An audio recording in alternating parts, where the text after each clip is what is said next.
You're listening to KS Podcast อัปเดตข้อมูลหุ้นวิเคราะห์ครบทุกสถานการณ์เศรษฐกิจและการลงทุนเพื่อให้คุณลงทุนอย่างมีความสุขกสิกร Security The Happiness Investment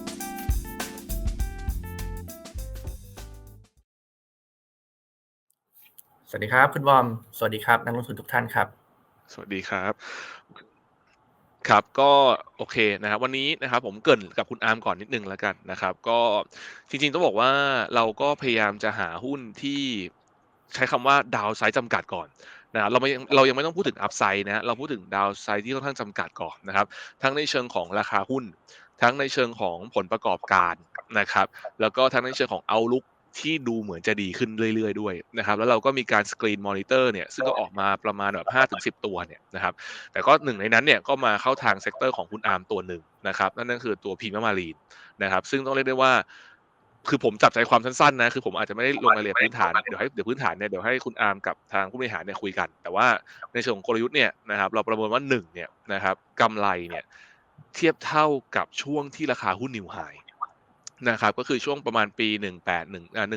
19นะครับ2เลยเนี่ยเอาลุกปีนี้ดูค่อนข้างดีความเสี่ยงค่อนข้างต่ำนะครับ3มีเซนติเมนต์เชิงบวกนะครับส่วนเรื่องที่4เรื่องที่5ก็อาจจะเป็นเรื่องที่บางคนเข้าใจผิดเรื่องเกี่ยวกับว่าเอาเรือของตัวพรีเมียมมารีนไปเปรียบเทียบกับเรือประเภทอื่นๆที่โอ้โหราคาทั้งในฝั่งของตัวเรือเทกองคอนเทนเนอร์เนี่ยกดลงมาอย่างมีนัยสำคัญเพราะฉะนั้นวันนี้เราก็เลยถือโอกาสที่จะพูดคุยกันนะครับว่าแต่ละบริบทเนี่ยนะครับทั้งในของปัจจัยพื้นฐานของกลยุทธ์เนี่ยแล้วก็เอาลุกของปี2023เนี่ยตัวพรีเมียมมารีนเนี่ยเป็นยังไงนะครับโอเคเพื่อไม่ให้เป็นการเสียเวลานะครับวันนี้เราขออนุญาตเรียนเชิญทางคุณสุธาสินีนะครับหมื่นละไม้นะครับท่านเป็นรองประธานเจ้าหน้าที่บริหารสายงานพาณิชย์และการลงทุนบมจ.พรีเมียมมารีนเข้ามานะครับสวัสดีครับสวัสดีค่ะสวัสดีค่ะคุณบอมสวัสดีค่ะคุณอาร์มครับลงทุนทุกท่านค่ะโอเคไหนคุณอาร์มเชิญเลยครับได้ครับก็เริ่มแรกนะครับคืออยากให้ทางคุณสุธาสินีนะครับอาจจะช่วยเล่านิดหนึ่งนะครับว่าผลประกอบการของเราเนี่ยเราเห็นแล้วว่าปี2020เนี่ย2022ตั้งแต่ช่วงไตรมาสที่3เนี่ยเราฟื้นตัวค่อนข้างชัดเจนนะครับแต่ว่าถ้าเกิดย้อนกลับไปในปี2021เนี่ยต้องบอกว่าผลประกอบการของเราเนี่ยถือว่าค่อนข้างต่ำนะครับก็อาจจะเรียกว่าต่ำที่สุดตั้งแต่เข้าตลาดมาเลยอาจจะให้ทางคุณเกตช่วยเล่าให้ฟังนิดนึงแล้วกันว่าเกิดอะไรขึ้นนะครับแล้วก็อะไรที่ทำให้เรากลับมาได้อย่างแข็งแกร่งในช่วงไตรมาสที่3ครับค่ะได้ค่ะขอบคุณค่ะคุณแอมสำหรับคำถามก่อนอื่นเลยนะคะเกดต้องเล่าก่อนว่าจริงๆปี2020เนี่ยมันเป็นปีแรกที่เรามีการทำนิวไฮซึ่งการทำนิวไฮของเราอะค่ะก็คือเกิดจากการที่ธุรกิจ FSU ของเรามันมีการเติบโตค่อนข้างมากแล้วก็เป็นไปตามแผนที่เราวางไว้นะคะซึ่งการเติบโตของธุรกิจ FSU ของเราเนี่ยก็คือถ้านักลงทุนที่มีการติดตามทาง Premium Marine มาตลอดก็จะเห็นว่าจริงๆแล้วปีที่ค่อนข้างซบเซาสำหรับ Premium เนี่ยก็จะเป็นในช่วงของปี2018นะคะก็คือเราเข้าตลาดมาในปี2017 2018ผลประกอบการเราจะไม่ได้ดีเท่าที่ควรเพราะว่าที่ผ่านมาเนี่ยเราก็จะให้ความสำคัญกับการกับกลุ่มของเราพึ่งพากลุ่มของธุรกิจ FSU ซะเป็นส่วนใหญ่นะคะทีนี้เนี่ยในปี2020เนี่ยมันมีจุดเปลี่ยนที่สำคัญก็คือว่าตัวของ IMO เองอะค่ะมีการเปลี่ยน regulation ในเรื่องของเชื้อเพลิงที่ใช้สำหรับเรือนะคะก็คือเราจะต้องมีการเปลี่ยนในตัวของการใช้ตัว sulfur fuel oil จาก 3.5% มาเป็น 0.5% ตรงนี้เนี่ยมันก็เป็น benefit ที่ได้สำหรับกลุ่มของ FSU หลักๆนะคะทีนี้การเตรียมการของบริษัทเนี่ยเราก็มีการทยอยซื้อเรือตั้งแต่ปลายปี2018จนกระทั่งถึงปี2019เราเก็บเรือได้หมด3ลำด้วยกันนะคะซึ่งเรือ3ลำเนี้ยก็มาสามารถเข้ามา in operation ได้อย่างเต็มรูปแบบเนี่ยก็สักประมาณกลางปี2019พอปี2020เนี่ยต้นปีมาก็จะมีข้อแรกเลยก็จะเป็นในเรื่องของ IMO regulation ส่วนประเด็นที่2ก็คือเราเกิดสถานการณ์โควิดขึ้นมาซึ่งก็ต้องยอมรับว่าการที่ราคาน้ำมันนะคะมันเกิด contango อย่างชัดเจนมากเนี่ยตรงเนี้ยก็ยิ่งส่งผลเชิงบวกกับดีมานด์การใช้ FSU เพิ่มเติมเข้ามาอีกนะคะทีนี้เนี่ยหลังจากที่เรามีการทำ new high ไปในปี2020เนี่ยแน่นอนว่าทางกลุ่มของเราเนี่ยก็มีการพิจารณามาตลอดว่าเราจะทำยังไงให้เรามีการลดการพึ่งพา กับกลุ่มธุรกิจ FSU ที่มันค่อนข้างสวิงแล้วมันก็ค่อนข้างเซนซิทีฟกับการเปลี่ยนแปลงของแฟกเตอร์ใหญ่ๆในตลาดไม่ว่าจะเป็นในเรื่องของราคาน้ำมันต่างๆนะคะแล้วก็มีการปรับกลยุทธ์นะคะก็จะเห็นว่าเรามีการซื้อกิจการต่างๆเข้ามาเพื่อที่จะมาเสริมให้เซกเตอร์อื่นของเราเนี่ยโดยเฉพาะในเรื่องของเรือขนส่งระหว่างประเทศแล้วก็เรือขนส่งในประเทศของเราค่ะยิ่งมีการเติบโตมากขึ้นนะคะซึ่งการปรับแผนของเราในครั้งนี้ค่ะเราดำเนินการในปี 2021 นะคะแล้วก็เรามีการทยอยรับรู้กำไรบางส่วนในปี 2021 เรียบร้อยแล้วนะคะพอปี 2022 เนี่ยมันก็จะเป็นปีแรกนะคะที่การปรับกลยุทธ์ต่างๆของเราที่เราดำเนินการตั้งแต่ปี 2018 นะคะมันก็เริ่มแสดงผลอย่างชัดเจนแต่ว่าจริงๆแล้วเนี่ยในปี 2022 เนี่ยต้องเรียนตามตรงว่าอาจจะยังไม่เต็มที่เพราะเนื่องจากว่าเรือบางส่วนนะคะที่เราได้มาจากการปรับแผนธุรกิจเนี่ยเขาจะสามารถดำเนินได้เต็มปีเนี่ยก็คือจะเป็นปี 2023 เป็นหลักนะคะหลักๆแล้วก็คือสิ่งที่อยากจะอธิบายคือว่าปี 2020 ที่เราทำ New High เรารู้ดีว่าเรา rely on ในกลุ่มของ FSU เพราะเนี่ยพอปีถัดมาค่ะเราจะทำยังไงให้กำไรเรามีความคงที่มากขึ้นแล้วก็พยายามสร้างธุรกิจที่มันสามารถสร้างตัวของ recurring income recurring profit ให้กับเราค่ะแล้วเราก็ดำเนินการเรียบร้อยแล้วในปี 2021 ซึ่งส่งผลให้ performance ของปี 2022 ของเราเนี่ยดีแล้วก็คาดว่าจะดีต่อเนื่องไปในปี 2023 ด้วยค่ะคร่าวๆธีมของเราประมาณนี้ค่ะครับโอเคถ้าอย่างนั้นเนี่ยก็คือคุณเกตอาจจะหมายถึงว่า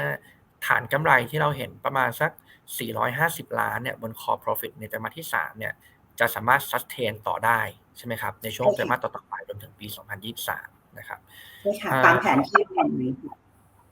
โอเคครับเพราะฉะนั้นเนี่ยถ้าเกิดถามอย่างนี้ไม่แน่ใจว่าผมเข้าใจถูกหรือเปล่านะครับว่านอกจากธุรกิจ FSU แล้วเนี่ยธุรกิจที่เหลือของเราเนี่ยส่วนใหญ่เนี่ยมันถูกล็อกด้วย long term contract เกือบทั้งหมดแล้วค่ะ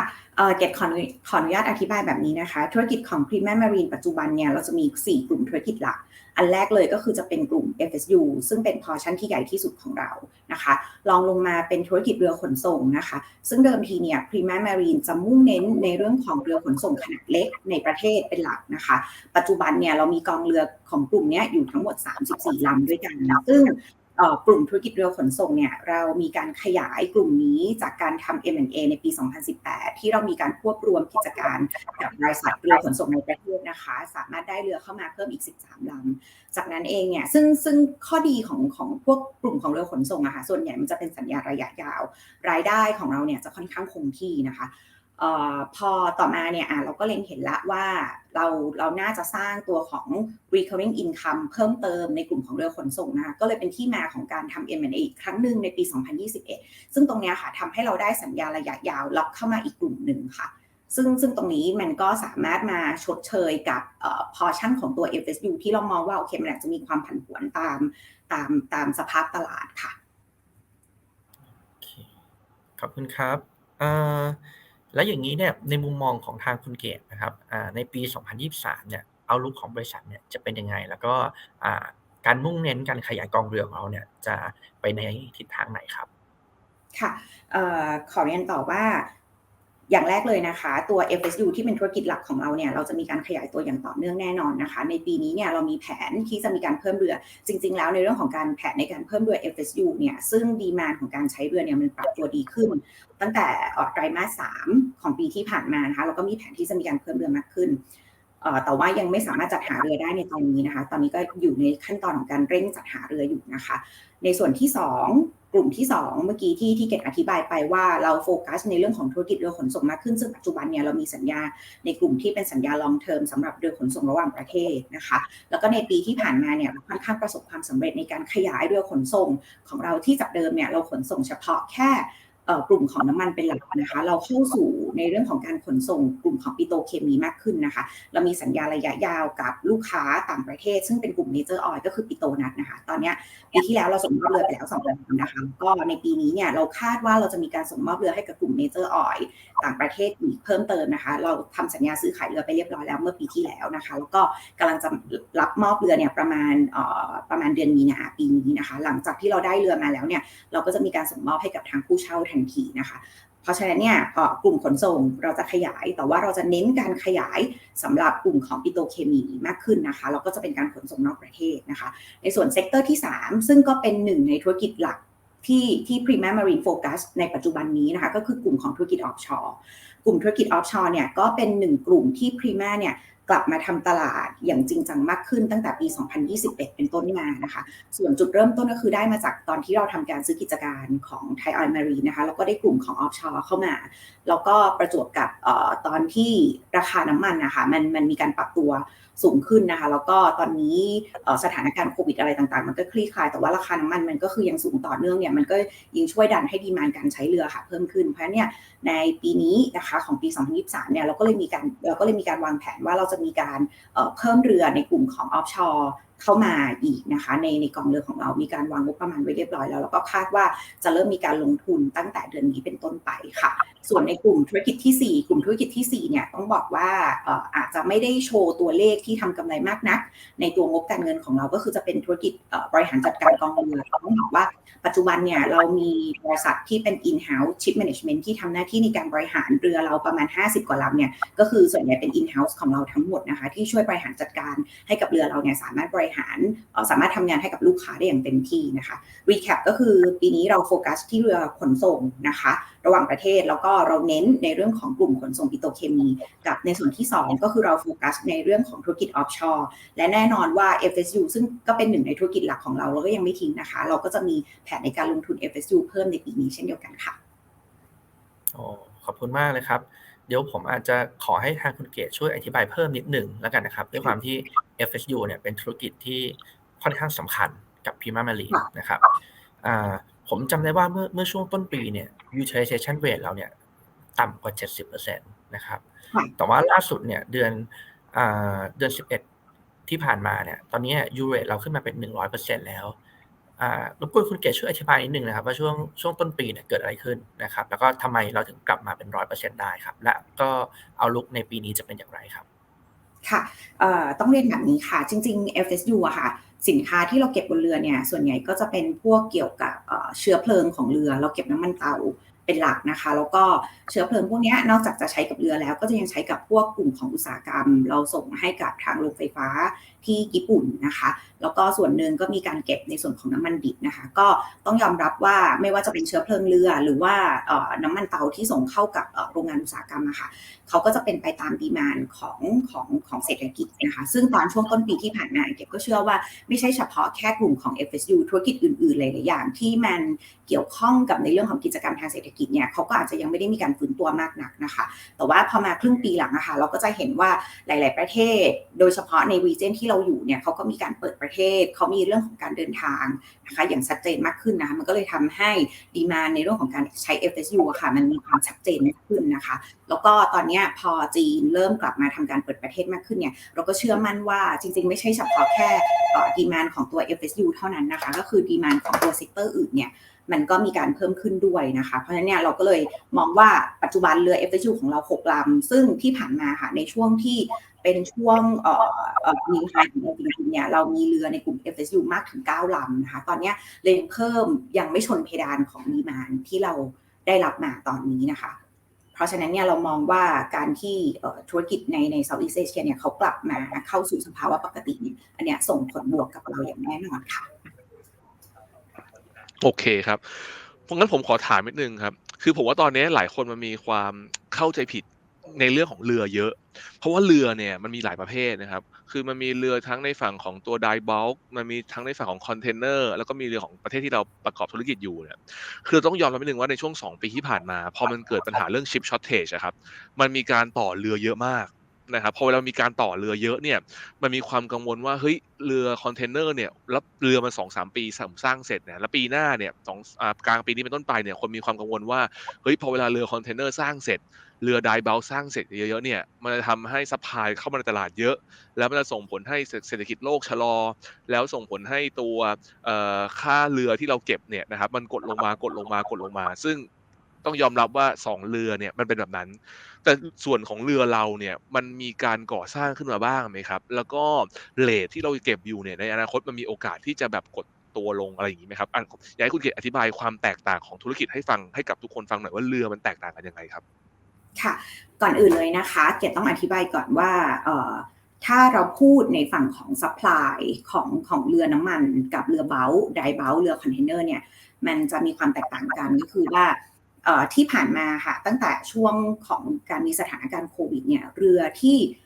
ไดบัลกับเรือคอนเทนเนอร์เนี่ยมีการถูกสั่งต่อค่อนข้างมากเพราะว่าในช่วงที่เกิดสถานการณ์โควิดเนี่ยเราจะเห็นว่าค่าเฟรทของคอนเทนเนอร์กับไดบัลเนี่ยมันพุ่งสูงขึ้นมากๆเลยในขณะที่ช่วงแรกๆเนี่ยกลุ่มของแทงเกอร์ค่ะมันซบเซาตั้งแต่ก่อนเกิดโควิดแล้วเพราะฉะนั้นเนี่ยในเรื่องของออเดอร์บุ๊กที่มีการต่อเรือของแทงเกอร์ค่ะมันน้อยแล้วยิ่งพอมาเกิดสถานการณ์โควิดเนี่ยแทบจะไม่มีการต่อเรือแทงเกอร์ออกมาเลยแม้กระทั่งปัจจุบันนี้ค่ะถ้าเกิดว่าเราต้องการที่จะได้สล็อตในการต่อเรือแทงเกอร์ค่ะเราจะต้องรอจนถึงปี2024หรือ2025กว่าเราจะได้เรือเข้ามานะคะเพราะฉะนั้นตรงนี้มันจะกลายเป็นข้อจำกัดว่าทำให้เรามองภาพชัดเจนว่าจริงๆแล้วในอนาคตข้างหน้าเนี่ยจนกระทั่งถึงปี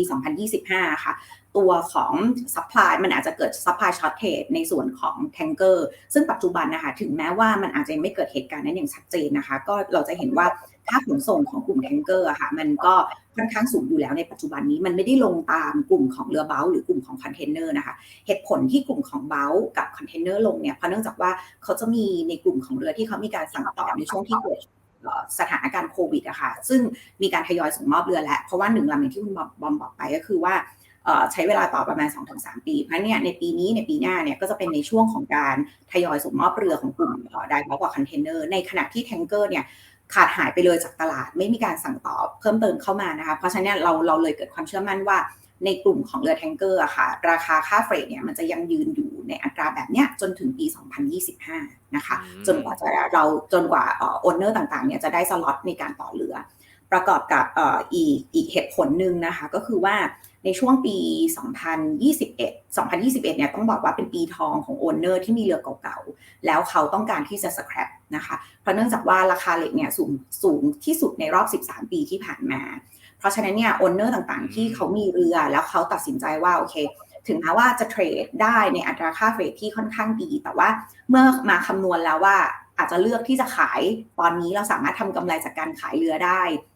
ค่อนข้างเยอะมันก็เลยเป็นอีกหนึ่งปัจจัยที่ทำให้ซัพพลายของกลุ่มของเรือแทงเกอร์ค่ะมันยิ่งหายไปจากตลาดอีกนะคะตรงนี้ก็จะเป็นปัจจัยที่เข้ามาช่วยเสริมเราด้วยนะคะก็จะเห็นว่าเนี่ยทิศทางของพีแม่เนี่ยเรายังไม่ได้มีแผนที่จะขายเรืออะไรเพิ่มเติมนะคะตอนนี้เรือที่มีอยู่เนี่ยเราพยายามที่จะรักษาเรือกลุ่มนี้ไว้ให้ได้มากที่สุดเพราะว่าเราเชื่อมั่นว่าภายใน 2-3 ปีนี้เนี่ยดีมานด์การใช้ของกลุ่มเรือแทงเกอร์เรือเคมีต่างๆเนี่ยจะเพิ่มสูงขึ้นอย่างแน่นอนค่ะ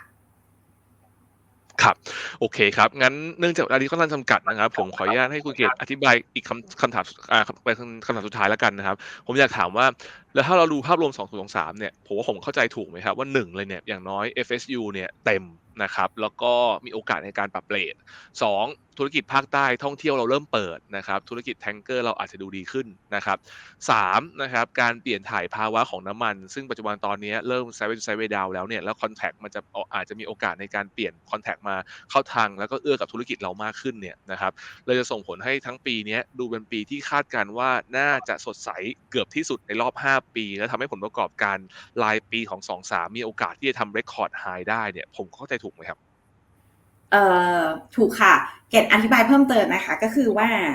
เราเรียกแบบนี้ค่ะคือในพีแมเนี่ยเรามองว่าในปี2023เนี่ยจะเป็นปีที่เราเก็บเกี่ยวผลผลิตของเราอย่างเต็มปีทำไมเราถึงพูดแบบนี้ก็คือว่าปี2021อย่างที่เรียนไปว่าเรามีการทำ M&A นะคะแล้วก็ปี2022เนี่ยเรามีการทยอยส่งมอบเรือตามสัญญาซึ่งเป็น long term contract ให้กับทางผู้เช่า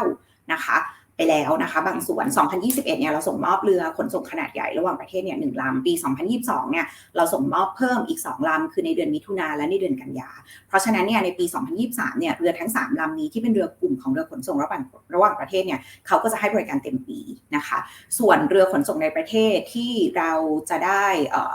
ด้ปัจจัยเชิงบวกจากการเปิดประเทศเนี่ยก็คือเป็นเรือที่เราขนส่งกลุ่มของพวกน้ำมันอากาศยานแล้วก็น้ำมันภาคพื้นต่างๆเนี่ยในปีที่ผ่านมาค่ะเราก็มีการจัดเตรียมเรือจัดเตรียมกองเรือของเรานะคะไม่ว่าจะเป็นในเรื่องของการแมนเทนแนนซ์การเข้าอู่อะไรต่างๆเนี่ยพอมาปี2023เนี่ยเรามีจำนวนเรือที่มันออฟเซอร์วิสเพื่อที่จะไปทำแมนเทนแนนซ์น้อยลงมากก็คือเหลือแค่ครึ่งเดียวนั่นหมายความว่าเรือเราอะค่ะก็จะยิ่งมี utilization ในกองเรือเราเนี่ยเพิ่มสูงขึ้นไปอีกนะคะประกอบกับเราจะมีในส่วนของกลุ่มของงานเรือออฟชอร์นะคะซึ่งจริงๆแล้วเนี่ยกลุ่มของงานเรือออฟชอร์ซึ่งก็เป็นพอร์ชั่นใหม่ของเราเนี่ยเราก็เริ่มได้สัญญาตั้งแต่ประมาณตอนต้นปีที่แล้วนะคะปีนี้เนี่ยเขาก็จะแสดงผลของเขาอย่างเต็มปีเช่นเดียวกันนะคะเพ ราะฉะนั้นเรามองว่าปี 2023 เนี่ยจะเป็นปีที่เก็บเกี่ยวอย่างสมบูรณ์ของทาง Prima Marine ค่ะโอเคชัดเจนมากเลยครับเพราะฉะนั้นวันนี้นะครับทางตัวแทนของบริษัทหลักทรัพย์กสิกรไทยนะครับต้องขอขอบคุณทางคุณเกตมากนะครับที่ได้มาให้ความรู้กับลูกค้าของกสิกรเรานะครับแล้วก็หวังเป็นอย่างยิ่งว่าพอผลประกอบการ Q4 Q1 ออกซึ่งเราคาดการณ์ว่าน่าจะเป็นไปตามที่บริษัทคาดการณ์ไว้เนี่ยอยากจะขออนุญาตเรียนเชิญคุณเกตเข้ามาอัปเดตเอาลุกในช่วงถัดไปอีกครั้งหนึ่งแล้วกันนะครับวันนี้ขอบคุณทางคุณเกตมากครับขอบคุณมากค่ะสวัสดีค่ะสวัสดีครับโอเคเรามาคุณอาร์มเรามาถึงในฝั่งของช่วงสุดท้ายแล้วนะครับวันนี้คุณอาร์มมองยังไงแล้วก็บทวิเคราะห์ของเราเป็นยังไงครับได้ครับก็จริงๆเดี๋ยวเราขอเล่าบทวิเคราะห์ก่อนแล้วกันนะครับก็เรามีการปรับ target price นะครับของ Prima Marine ขึ้นนะครับจาก 9.2 เนี่ยเป็น 10 บาทนะครับก็อันนี้เนี่ย reflect ในส่วนของ earnings revision ที่เราทำนะครับเราปรับกำไรปี 22 ขึ้น 3% นะครับแล้วก็ 23 กับ 24 เนี่ยขึ้น 8 แล้วก็ 11% ตามลำดับอันนี้เนี่ยก็ reflect ภาพของธุรกิจ FSU นะครับที่ค่อนข้างดีนะครับ utilization rate เนี่ยขึ้นมาฮิต 100% ในช่วงของเดือนพฤศจิกายนที่ผ่านมาขณะที่ไตรมาสที่4เนี่ยเรามองว่ากำไรเนี่ยจะอยู่ที่463ล้านนะครับบน core profit ก็โตขึ้น 2% quarter on quarter นะครับแล้วก็ 197% year on year ถึงแม้ว่ากำไรเนี่ยอาจจะดูโตไม่เยอะนะครับ Q on Q แต่ว่าถ้าเกิดเราไปดู top line เนี่ยจริงๆแล้ว top line เนี่ยโตประมาณสัก 11% นะครับ Q on Q ซึ่งสิ่งที่ทำให้ตัวของกำไรมันโตน้อยกว่ารายได้เนี่ยหลักๆก็คือมาจากในส่วนของ SG&A นะครับซึ่งไตรมาสที่4เนี่ยจะเป็นไตรมาสที่สูงผิดปกตินะครับอันนี้ก็เป็น seasonal นะครับของบริษัทนะครับที่จะมีการจ่ายเรื่องของโบนัสพนักงานเรื่องของอะไรไตรมาสที่4เลยทำให้ในแง่ของฐานกำไรเนี่ยดูโตน้อยกว่าเมื่อเทียบกับรายได้ขณะที่ธุรกิจอื่นๆเนี่ยก็ยังถือว่ามีการเติบโตอยู่ในระดับที่ดีโดยภาพรวมเนี่ยเรามองว่าด้วยฐานกำไรเนี่ยไตรมาส1ประมาณสัก450-460 ล้านบาทที่เราเห็นในช่วงของ Q3 Q4 เนี่ยเราคิดว่าปีหน้าเนี่ยเราทำกำไรไว้ที่ 1.8 พันล้านเนี่ยดูแล้วเนี่ยมี visibility ที่ค่อนข้างสูงนะครับเพราะว่าอย่างที่เมื่อกี้ทางคุณเกตบอกว่ารายได้ส่วนใหญ่เนี่ย 70% เนี่ยก็คือถูกล็อกด้วย long term contract แล้วนะครับแล้วก็อีก 30% ที่เป็น FSU เนี่ยเราก็มีแนวโน้มที่จะสามารถปรับราคาเพิ่มขึ้นได้นะครับเพราะฉะนั้นเนี่ยก็ดูแล้วเนี่ยก็คิดว่าในแง่ของ earnings เนี่ยค่อนข้าง solid นะครับคิดว่าไม่ได้มีปัญหาอะไรขณะที่ถ้าเกิดกลับมาดูที่ valuation นะครับก็ target price ของเรา10 บาทเนี่ยเพกอยู่ที่ PE แค่12เท่าเท่านั้นเองนะครับ12เท่าเนี่ยก็คือลบ 0.5 SD ขณะที่ earnings ปีนี้เนี่ยจะทำ record high นะครับก็เพราะฉะนั้นเนี่ยเราดูแล้วราคาหุ้นเนี่ยถือว่าค่อนข้างถูกมากนะครับแล้วก็ถ้าเกิดมาดู valuation ปัจจุบันเนี่ยเทรด PE ปี 2023 แค่ 9.7 เท่านะครับแล้วก็ 2024 เนี่ยที่ 8.5 เท่าเพราะฉะนั้นเนี่ยก็ถือว่าตรงนี้เนี่ยผมคิดว่าบน earnings growth ที่เราน่าจะเห็นปีนี้เกือบ 30% แล้วก็ปีหน้าอีก 10% กว่าเนี่ยคิดว่าเป็นโอกาสที่ดีนะครับที่จะเข้าลงทุนขณะที่เมื่อกี้ที่คุณเกตเล่านะครับเรื่องของไซเคิลเรือเนี่ยผมค่อนข้างเห็นด้วยนะครับคุณบอมเพราะว่าจริงๆแล้วเนี่ยไซเคิลของเรือเนี่ยก็คือถ้าเกิดสมมติว่าช่วงที่เรทเรือต่ำๆเรทเรือไม่ดีเนี่ยคนเนี่ยก็คือจะเอาเรือเนี่ยออกมาสแครปทิ้งออกมาขายนะครับซึ่งเรื่องเนี่ยมันเกิดประมาณในปี 2021 นะครับพอขายปุ๊บเนี่ยราคาเรือเนี่ยก็จะค่อยๆเรทเรือเนี่ยค่อยๆเพิ่มขึ้นเพราะฉะนั้นเนี่ยตอนนี้เนี่ยเรทเรือเนี่ยมันเพิ่มขึ้นเท่านั้นเองเพราะฉะนั้นเนี่ยกว่าที่เรทเรือจะลงอีกทีนึงบนไซเคิลเรือเนี่ยก็คือเป็นช่วงที่คนเห็นเรทเรือดีแล้วก็สั่งต่อเรือเพิ่มนะครับพอดีมานด์เรือเข้ามาเพิ่มขึ้นปุ๊บเนี่ยราคาเรทเรือเนี่ยก็ค่อยๆลงเพราะฉะนั้นเนี่ยผมคิดว่าอย่างน้อยๆเนี่ยในเรื่องของ Fed rate เนี่ยน่าจะ sustain high ไปได้อีกประมาณสัก 2-3 ปีนะครับบนsupply ของเรือที่ค่อนข้างจำกัดณปัจจุบันครับครับเพราะฉะนั้นอย่างที่คุณอาร์มได้พูดมาเนี่ยนะครับเราก็จะสะท้อนผ่านตัวชาร์ตหนึ่งที่เราได้โชว์มานะครับก็คือกราฟสีส้มนะครับนั่นคือกราฟกำไรต่อไตรมาสนะครับแล้วก็คือกราฟสีเขียวนั่นก็คือราคาหุ้นซึ่งจะเห็นได้เลยว่าในช่วงที่ผ่านมาเนี่ยนะครับมีอยู่ช่วงหนึ่งที่เป็นช่วงที่ไม่ค่อยดีของบริษัทนะครับกำไรก็ลงมาเหลือไตรมาสละประมาณ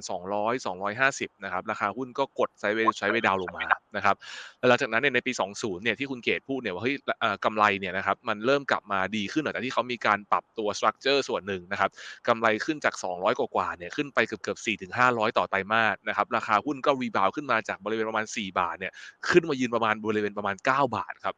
หลังจากนั้นเนี่ยก็มาเผชิญกับไซเคิลบางไซเคิลนะครับก็อย่างที่บอกไปคือมันก็จะมีไซเคิลที่มันดีและไซเคิลที่มันไม่ดีนะแต่ว่าล่าสุดเนี่ย Q4 Q3 ที่ผ่านมาแล้วก็ Q4 และคาดกันว่า Q1 Q2 ปีนี้เนี่ยอย่างที่คุณเก๋คุณอาวิเคราะห์ไปนะครับว่ากำไรน่าจะกลับมายืนแบบแข็งๆได้อย่างต่ำๆไตรมาสละประมาณ400ถึง450ซึ่งวันนี้คุณอาร์มปรับตัวกำไรปีนี้ทั้งปีเนี่ยนะครับขึ้นมานะครับบริเวณประมาณ 1,800 กว่าถ้าเราหารต่อไตรมาสออกมาก็จะอยู่ประมาณสัก450บวกลบใช่ไหมครับเพราะว่า450 2,900 1,800พอดีอะมาเพราะฉะนั้นเนี่ยจะเห็นได้เลยว่า earning น่าจะกลับมายืนระดับใกล้ๆกับ new high ได้แล้วนะครับซึ่งเดิมเนี่ย new high ที่เคยทำไว้เนี่ยราคาหุ้นอยู่ประมาณ9ถึง10 บาทนะตอนนี้อยู่ประมาณ7 บาทนะครับเพราะฉะนั้นเนี่ยเราก็มองเป็น tactical trade ในการเก็งกำไรว่า earning เนี่ยค่อนข้างที่จะมีความเสี่ยงค่อนข้างจำกัดนะครับแล้วก็เอาลุกปีนี้ค่อนข้างดีนะครับทั้งในฝั่งของตัวต่างประเทศในประเทศแล้วก็ความเสี่ยงเรื่องของเรือใหม่เนี่ยค่อนข้างจำกัดเพราะฉะนั้นเนี่ยพีม่าก็จะ enjoy กับ rate cycle ตรงนี้ขึ้นได้พอสมควรนะครับผมกับคุณอาร์มขอทิ้งท้ายไว้นิดหนึ่งคือตอนนี้สัปดาห์นี้ก็มีข่าวว่ามันจะมีโอกาสที่บางจากกับเอสโซเนี่ยเขามีดีลกันซึ่งบอกก่อนนะว่าไม่ได้ทราบนะว่ามันจะเป็นยังไงเพราะว่าอันนี้คืออ้างจากหนังสือพิมพ์ฉบับหนึ่งแล้วก็หลายๆซอสที่มีการประโคมข่าวกันเยอะมากว่าน่าจะมีการประกาศเร็วๆนี้นะครับซึ่งคุณอาร์มเราเคยคุยเราพอดีเรามีการคุยกับทางผู้บริหารนะครับว่าปัจจุบันตอนนี้พีม่าเนี่ยเป็นลูกค้าหลักของบางจากด้วยถูกไหมครับเพราะฉะนั้นเนี่ยการ acquire สมมติว่ามันมีการ acquire deal ตรงนี้ขึ้นมาเนี่ยคุณอาร์มมองยังไงครับต้องเรียนอย่างนี้แล้วกันนะครับคุณบอมก็คือว่าจริงๆเนี่ยคือพีม่าเป็นผู้ให้บริการเรือเนี่ยกับทางบางจากอยู่แล้วนะครับจริงๆก่อนหน้านี้เนี่ยก็คือเคยมีการทำ JV ด้วยกันด้วยนะครับถ้าจำได้คือเรือมงกฎสตาร์เป็นเรือ FSU นะครับซึ่งก็เคยทำด้วยกันมาเพราะฉะนั้นก็คือมี business ด้วยกันทำธุรกิจด้วยกันอยู่แล้วนะครับก็ต้องบอกว่าขณะที่ Esso เนี่ยก็ไม่ได้มียังไม่ได้ participate กับพีม่ามารีนมากขนาดนั้นนะครับเพราะฉะนั้นเนี่ยก็จริงๆเรามองว่าถ้าเกิดว่าการควบรวมตรงนี้เนี่ยสำเร็จเนี่ยก็มีโอกาสนะครับที่ทางพีม่ามารีนเนี่ยอาจจะได้ฐานลูกค้าเพิ่มเติมขึ้นมานะครับจากเดิมครับ